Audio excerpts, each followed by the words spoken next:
लूट सके तो लूट ले सतनाम की लूट, पाछे फिर पछताओगे प्राण जाए जब छूट। सतगुरु का उपदेश सतनाम निज सार है, यह निज मुक्ति संदेश सुनो संत सतभाव से। गुरु रूप प्यारी साध संगत जी, आप सभी पवित्र आत्माओं के श्री चरणों में कोटि कोटि प्रणाम है। प्रस्तुत वीडियो में परम पूज्य परम संत कृपाल सिंह जी महाराज जिज्ञासु सत्संगियों को रूहानी संदेश दे रहे हैं। वीडियो शुरू करने से पहले गुरु प्यार का एक भजन प्रस्तुत है। आपसे विनम्र अनुरोध है, हमारे चैनल को लाइक करें, शेयर करें व सब्सक्राइब करें। धन सतगुरु धन गुरु रूप प्यारी साध संगत जी।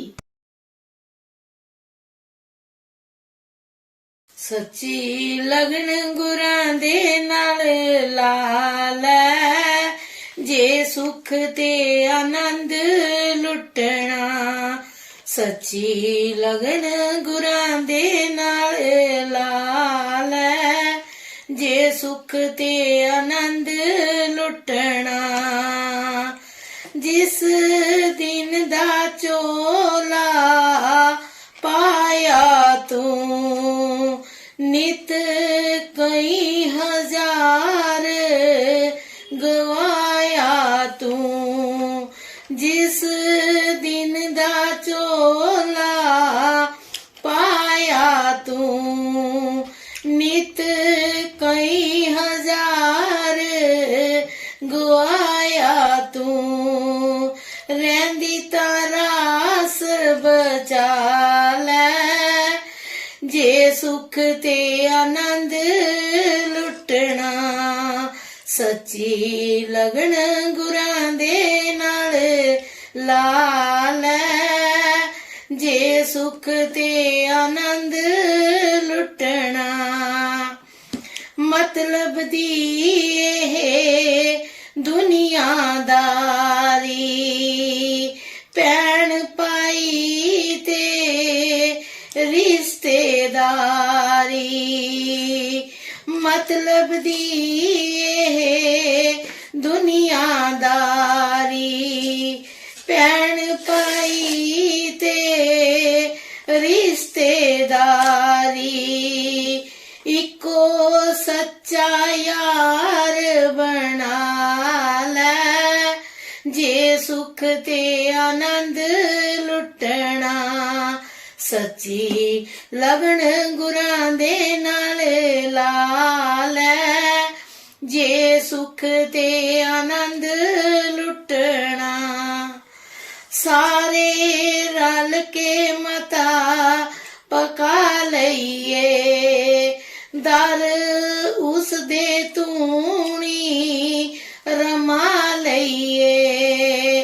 सारे रल के मता पका लईए, दर उस दे तूणी रमा लईए। बिगड़ी तकदीर बना लै, जे सुख ते आनंद लुटना। सच्ची लगन गुरां दे नाल लाल, जे सुख ते आनंद लुटना। जन्म जन्म दी तेरी पटिया खाली, पापां दे नाल हो गई काली।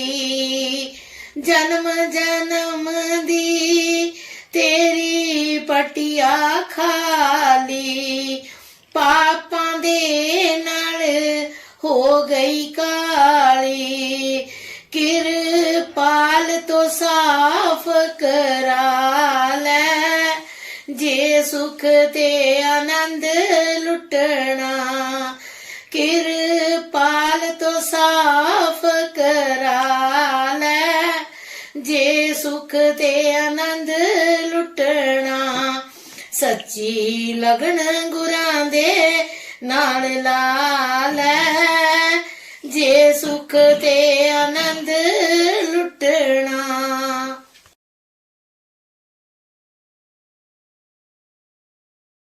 गुरु रूप प्यारी साध संगत जी, आप सभी पवित्र आत्माओं के श्री चरणों में कोटि कोटि प्रणाम है।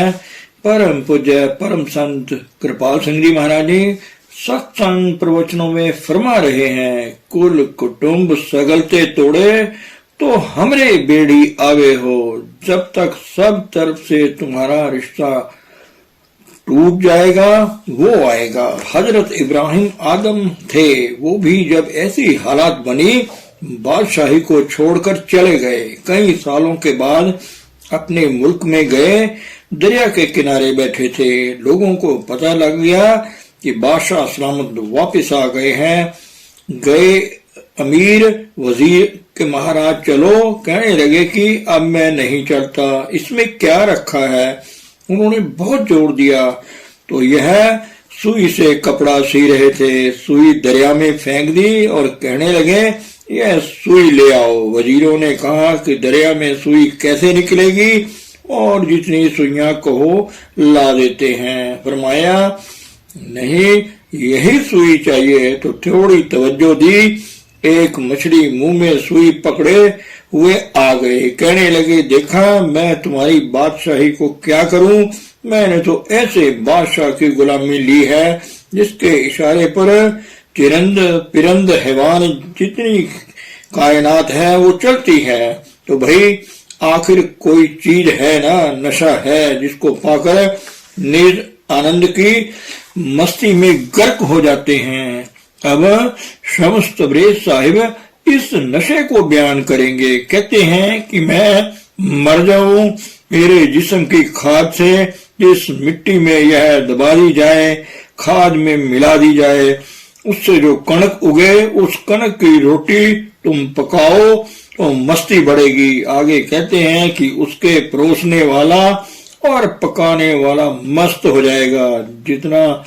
जिस तंदूर में वो पकेगी उससे आनंद के शोले निकलेंगे। तो यह प्रेम के नशे का बयान है। जब ये मस्ती आती है तो जिस्म और जिस्मानियत से ऊपर आ जाओगे तो कर्म और धर्म कहाँ रह जाएंगे। पहले जिक्र किया है, रामकृष्ण परमहंस भी जब मस्ती में आते थे तो हाथ खड़े रह जाते थे, आंखें खुली रह जाती थी, मुंह खुला रह जाता था, देह ध्यास नहीं रहता था। ये है जिससे बाहरी देह ध्यास ना रहकर महवियत के आलम में चला जाए। आगे फरमाते हैं स्वामी जी महाराज, यह जग धुएं का तौल है मगर जूं बालू की मीत। जैसे रेत की दीवार है भाई, गिर जाएगी मगर हमें यकीन नहीं आता। विवेक बुद्धि से काम लो भाई। तुमने देखते हो आंखों से ऐसे जिस्म कई बार जब इसमें से चलाने वाली शक्ति निकल जाती है, हमने कंधों पर उठाए हैं और शमशान भूमि में पहुंचाकर अपने हाथों से जला दिए हैं। फिर भी हमको यकीन नहीं आता कि हमने भी ये जिस्म छोड़ना है। यह चादर जिस्म की ओढ़े हुए बरसों बीत गए हैं, मगर क्या कभी यह ख्याल आया कि ये क्या है, हड्डियों के टुकड़े जोड़कर ऊपर चमड़े का खोल चढ़ा दिया है। अरे भाई यह घिस जाएगी अपना वक्त पाकर। अगर इस पर पापों की मैल चढ़ाओगे तो जल्दी खाई जाएगी। कभी भी हमने इस तरफ तवज्जो नहीं दी है। अगर हमेशा के सुख को चाहते हो तो विवेक का सूरज चढ़ाओ। जब सर्दी जाती रहेगी, जैसे सूरज चढ़ने पर सर्दी नहीं रहती, इसी तरह विवेक के जागने से मोह नहीं रहता। भाई यह मिट्टी का ढेर है। मेरे भाई थे, जब उन्होंने जिस्म छोड़ा तो मेरे हजूर आए थे बाहर, मैं उनके साथ था। मैंने कहा हजूर मकान तो खाली पड़ा है, रहने वाला जा चुका है। बात तो असल में यही है। युधिष्ठिर से पूछा कि कौन सी बड़ी आश्चर्य की बात हो रही है। कहते हैं कि ये जो जिस्म हम लिए फिर रहे हैं, इसको चलाने वाली शक्ति इसमें से निकल जाती है, हमारे देखते ही देखते शमशान में पहुंचाकर दाग भी दे देते हैं, मगर हमें यकीन नहीं आता कि हमने भी जाना है। फिर कहते हैं स्वामी जी कि अगर मोह की सर्दी से बचना चाहते हो तो विवेक का सूरज चढ़ाओ तो सर्दी नहीं लगेगी। पहले सिद्धांत को समझो, फिर जिस्म रूपी बेड़ी से ऊपर आ जाओ, नक्शा ही बदल जाएगा। वाकया दुनिया की ये हालत है, देखेगा तो क्या करेगा।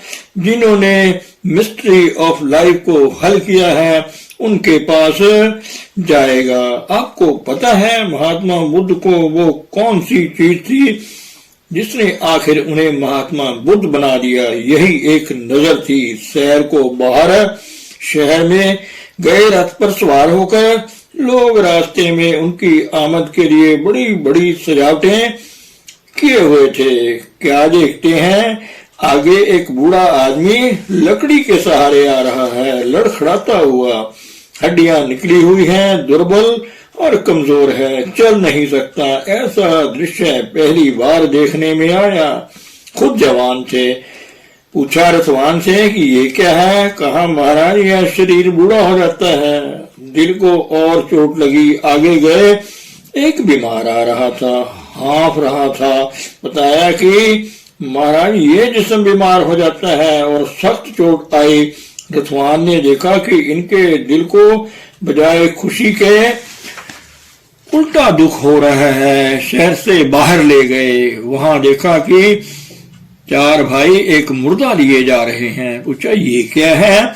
कि महाराज ये जिस्म छोड़ना पड़ता है। हैरान हुए कि वो कौन सी चीज है इस मुर्दे में से निकल गई। क्या आपने कभी विचार किया है? आखिर क्या हुआ? गौतम बुद्ध ने घर बार छोड़ दिया। उसी रात उनके यहाँ लड़का पैदा हुआ था, मगर मिस्ट्री ऑफ लाइफ का सवाल सामने था। अरे भाई यह क्या हशर हो रहा है? कौन सी चीज है जो इन पोल्स को चला रही है? दुनिया का नक्शा ही बदल जाता है भाई। आखिर बुद्ध जंगलों में गए और हकीकत को पाया। उन्होंने फिर लोगों को समझाया कि जब ऐसी हालत होगी तो मोह नहीं रहेगा, अंतर प्रभु का प्यार जाग उठेगा, ऐसा प्यार बन जाएगा जो मिटाए से नहीं मिट सकेगा। ऐसी हालात में जिंदगी की सही कीमत का पता चल जाएगा और सच्चा विराग बनेगा। मैं आपको अपना जिक्र करूं, जब मेरे में ये ख्वाहिश पैदा हुई, एक मरते हुए आदमी को देखा, हैरान था कि कौन सी चीज निकल गई और मेरे अंदर मौजूद है। मुर्दे को लिए जा रहे थे, जाकर मुर्दे को जलाने लगे। वहां एक बूढ़े आदमी को भी चिता पर रखा था। देखा कि मौत से छुटकारा नहीं है। लाहौर का यह वाक्य है। वहां शमशान में राय साहिब मुंशी गुलाब सिंह की समाधि थी। उस पर लिखा था, ओ जाने वाले तुम किस जोम में जा रहे हो? हम भी तुम्हारी तरह कभी थे, आज खाक बने पड़े हैं। मैं दिल ही दिल में सोचता था कि महिमा कैसे हल हो। कई महात्माओं के पास गया, सब बाहर सुखी साधन बतलाते थे। आखिर हजूर बाबा सावन सिंह जी महाराज जी के चरणों में पहुंचे। कहने लगे, हजूर बात क्या है? बैठो। पिंड से ऊपर आ गए। चलो खेल खत्म हुआ। ये ऐसा सहज मार्ग है इसको बच्चा बूढ़ा हर कोई कर सकता है, आलिम कर सकता है, बेइल्म भी कर सकता है। तो सहज योग का मार्ग ही अनुभवी पुरुष बतलाते हैं। इससे ज्योति और प्रणव की धुनी का अनुभव होता है। किसी भी समर्थ पुरुष के पास जाओगे, वो तुमको बिठाकर थोड़ी सी तवज्जो देकर ऊपर लाएगा। तुम देखोगे कि तुम जिस्म नहीं कुछ और हो। जिस्म बेहिस हो जाता है, मिट्टी का ढेर बनेगा। इसी का नाम जीते जी मरना है। जीते जी मरना सीखो भाई। Learn to die so that you may begin to live. Kabir Sahib फरमाते हैं, मरिए तो मर जाइए, फूट पड़े संसार ऐसी मरनी जो मरे दिन में 100 बार, जब चाहो ऊपर आ जाओ। इस साइंस को आज हम भूल गए हैं। सावित्री का जीवन सबने पढ़ा होगा। लिखा है कि एक ज्योतिषी ने पोशिन गोई की थी कि तेरा पति फला दिन दरख्त से गिरकर मर जाएगा। उस दिन जब वो बाहर जाने लगे तो ये भी उनके साथ चल पड़ी। जब वो वक्त आया तो वो दरख्त काट रहा था, दरख्त की शाख टूट गई, वो गिर पड़ा, बड़ी सख्त चोट आई। उसने सर को गोद में लिया तो इंतजार करने लगी मौत का यमराज आए, उसकी आत्मा को लेकर चल पड़े। यहाँ तक तो हम पढ़ते हैं, उसके आगे कुछ और भी जिक्र है। जब यमराज इसकी आत्मा को लेकर चल पड़े तो सावित्री भी जिस्म को छोड़कर पीछे पीछे चल पड़ी। हमने इस पर कभी विचार नहीं किया। फिर लिखा है वापिस दोबारा री एंटर हुई, दाखिल हुई, वापिस जिस्म में आ गई। क्या यह मुमकिन है? हाँ, ये मुमकिन है। ऐसे ही जीते जी मरने के राज को हल करना कहते हैं। मौत का डर क्यों है कि हमें मरना नहीं आता। यही कबीर साहब कहते हैं कि एट विल, अपनी मर्जी से इसको हम भूल गए हैं। नानक, जीवन दिया मर रहिए, ऐसा योग कमाइए। इस राज को तुम पा जाओगे तो तुम्हारी देखने वाली आंख ही कुछ और बन जाएगी और तुम देखोगे कि वो काम कर रहा है, सब कुछ चलाने वाला वो ही है। और अपने रूप का भी खुद अनुभव करोगे कि मैं आत्मा हूँ, जिस्म नहीं। I am a drop of the ocean of life. So हम जैसा तू है वैसा मैं हूँ। I and my father are one. ये आंखों से देखने वालों का बयान है। कबीर साहब के पास एक पंडित जी आ गए, बड़े आलम फाजल थे। उन्हें कहने लगे, भाई अरे पंडित, तेरा मन मेरे मन कैसे मुत्तफिक हो सकता है, क्योंकि मैं तो अनुभव करके बयान करता हूँ और तुम किताबों की पढ़ी पढ़ाई सुना रहे हो। कितने लोग हैं जो अनुभवी पुरुष हैं। राजा जनक को सिर्फ एक हस्ती हिंदुस्तान भर में मिली थी, अष्टावक्र, जो अनुभव दे सके। मैं 1948 में ऋषिकेश में रहा। 4 महीने वहां हर एक महापुरुष से मिला। सब ज्यादातर बुद्धि के पहलवान थे। केवल एक हस्ती मिली मुझे जो पतंजलि योग से जड़ चेतन को अलग करके ऊपर आ जाते थे। मैं एक दफा वाशिंगटन का जिक्र है, वहां जब टेलीविजन पर मुझे बुलाया गया और भी 3-4 मजमों के हेड थे, बहस मुआहसा के लिए सबने सवाल किए। इनका जवाब उनको मिला तो एक बिशप्ते कहने लगे, how do you know that we know ourselves. मैंने कहा, देखिए साहब, अगर तुम्हारे पेट में दर्द पड़ जाए तो हाउ डू यू नो, तो अनुभव लगता है। इसी तरह से जब सूरत पिंड को छोड़ेगी तो इसमें लाइट एंड साउंड प्रिंसिपल है। इसको हम देख भी सकते हैं और सुन भी सकते हैं। उसके साथ जुड़ेगी, वो कहाँ ले जाएगी आपको, जहां से उसका आउटकम है। शब्द में पहुंचाने का वो जरिया है।